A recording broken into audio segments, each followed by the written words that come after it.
teh vedrih notah, ki je nam zaigral profesor, upam, da bo tudi današnji večer potekal v tem duhu, malo drugačen bo, kot so bili običajnih 5 večerjev, ki smo imeli v teh mesecih. Danes, kot je prva polovica leta za nami, ali tik pred za nami, že lahko rečemo, ja, ker je 15. junija že minilo, ne, bomo še predstavili s svojimi lastnimi deli, upam, danes, vesel sem, da smo danes tako vsi, ki smo vse te mesece vam pričarali razne pisatelje, pesnike za to. Odločili smo se, da bomo ta večer namenili na tak način, ker v jeseni nas čaka druga velika zadeva, namreč naša literarna sekcija praznuje 20-letnico in bomo jeseni naredili tak lep literarni večer, izdali bomo almanah, to naše vse, kar smo v teh 20 letih naredili. Še predhodno tudi smo že imeli tudi Žarek, ki je bil literarno društvo, ki je bil predhodnic te naše literarne sekcije.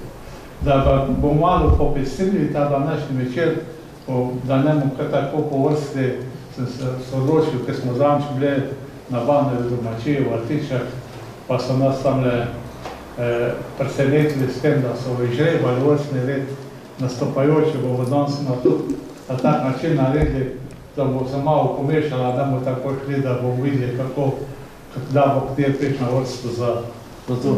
Imam jaz eno vrečko, to bo gospa potekla na številko. Številka 2, drago firma. In pozabili so peču za Portnova, mogoče bojo drugič. Danes bi vas povabil na posebno potovanje, kot sem že marsikoga, ki je bil v Artičah pred 2 dnevi. Samo ne vem, po starem bi morali imeti potne liste s seboj. Danes imate pa verjetno samo osebne izkaznice.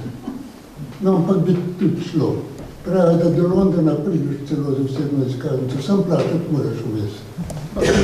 No, zakaj to govorim? Zaradi tega, ker mene tile mladostni spomini iz 6-mesečnega bivanja v Angliji, v Londonu, nekako ne spustijo. In ko sem pripravil na ta večer, malo brskal po spominih in po dnevniku, sem rekel, no to bi bilo pa morda zanimivo povedati, kako in kaj, kakšne so posebnosti bivanja v tem velikem mestu. Na podlagi 6-mesečne delovne pogodbe z londonsko knjigarno Foyle sem oktobra 66. leta kot 20-letni zelenec prispel z vlakom v London. Po prvem rahlo šokantnem tednu bivanja v hotelu sva s sodelavcem Kurtom, ki je bil Nemec, najela dvoposteljno sobo v predmestju Shepherd's Bush. Lastnik je bil Jugoslovan, pisal se je Jovanovič. Je pa vztrajal na pogovoru v angleščini in v svojem rodnem jeziku ni želel spregovoriti niti besede. Najina soba je imela 2 postelji, kavč, mizico, 2 stola, omaro za obleke, pa ti si večni angleški kamin, ki je bil nekaj skrit, pa morda še kakšna malenkost. Ker je bila jesen, naju je že zeblo, želela smo zakuriti plinsko peč v tistem kaminu. Kot strasten kadilec je imel Kurt vžigalnik vedno pri sebi, ampak ko smo vžigali tam peč in to ni bilo peči niti iskre, nič od ne. Šla smo k lastniku po pomoč. A imate kaj drugiža, je vprašal. Smelo malo smo rekla. No, na desni strani peči je avtomat za kovance. Koliko vržete noter, toliko se boste grela. Sledilo je vsakodnevno hranjenje plinske požrešnice, ki je grela le na dober 1,5 metra. Kurt je bil, kot sem že rekel, strasten kadilec in je dokaj hitro ustvaril neke vrste megleno zaveso, bi rekel, v prostoru. In Kot sem že nismo več videli drug drugega in smo začela kašljati, sem rekel, pa da je vendar prihožil pa prezračil. Lep pozdrav tudi z moje strani. Sem Monika in imam 36 let. Preden sem karkoli napisala, sem najprej veliko brala. Na tem mestu moram omeniti svojo mamo, ki je nama sestro že zelo zgodaj priljubila knjige. Veliko smo zahajali v knjižnico Brežice, iz katere kar nisem želela oditi domov.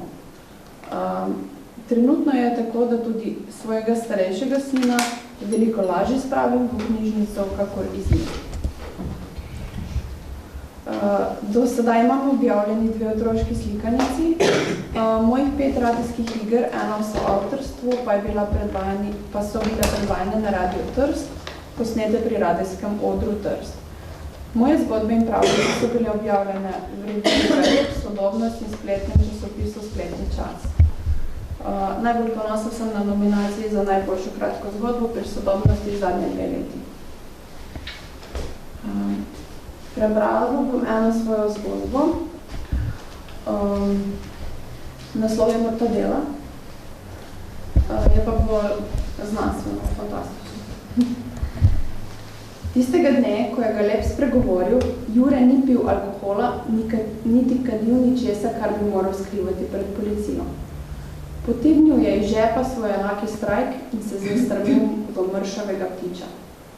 Kaj si rekel, je vprašal, ko je ptič poskakoval po tlakovcih terase. Pojdi kupiti lotu srečko, meni pa iz Špara prinesi 100 gramov mortadela, je rekel Galeb. Kaj mi bo lotu srečka, ko pa ne vem pravih številk, se začudil Jure. To ni pomembno. Pomembno je, da ne greš v Lidl, je rekel Galeb. Kot bi začutil, da je Jure pomislil, da mu je Lidl bližje in da bi lahko zavil tja, če govoreči Galeb želi mortadelo. Ko pa to veš, je vprašal Jure. Z višine se marsikaj opazi, je zamrmral Galeb skozi luknjo mortadeli. V soboto zvečer, tik pred polnočjo, je Jure stal pred gostilno Pavlo. V ključnem trenutku je iztegnil nogo in 100 kg pijanega mesa se je zgrnilo v travo. Ključe sem izgubil, je mrmral moški in se tipal po žepih. Jure je iz trave pobral kovino, ki se je zasvetila v siju ulične svetilke. Pomagal je moškemu, da se je zavalil na sovozniku sedež. Znižal mu je sedežko, da je njegova mama, ki ga poljubi pred spanjem. Moški je v trenutku zaspal. Pijano dremanje je tisto noč rešilo 4 življenja. 8. To sem pa jaz. Jaz bom pa prebral en odlomek iz romana, ki bo išel v tiskarni. Vsak čas, ko smo soavtorstvo z Jovani napisali o tem, Sin Galeb, poznate ga, ste v Bregicah, ne? Prvo srečanje tega fanta z muziki, z glasbo. Za tiste dvoboj in še 2 naslednja, ko je zmagal, so mu v klubu dali nekaj honorarja. Rekli so, da se lahko kupi obleko, čevlje in še kakšne druge malenkosti, ki jih je potreboval, da so šli kam drugam. Doma ni povedal, da je dobil denar. Mislil si je, da bo oče tako in tako dal denar, da vse nešteto se je tudi do sedaj storil enako. Sam je imel v misli nekaj drugega. Vedno, kadar je všel v šole mimo razreda, v katerem so imeli glasbeni pouk, so mu noge kar same obstale in poslušal je, kaj se v razredu dogaja. Včasih je slišal petje, potem igranje na kak inštrument, najbolj v celega je teknila kitara. V razredu je bil skupaj z nekim fantom, ki je tudi igral kitaro. Pogosto je prinesel s seboj, da je lahko po pouku vadil. Kada se je to zgodilo, je v odmoru ostal v razredu poleg fanta. Povedal mu je, kako rad posluša igranje na kitaro.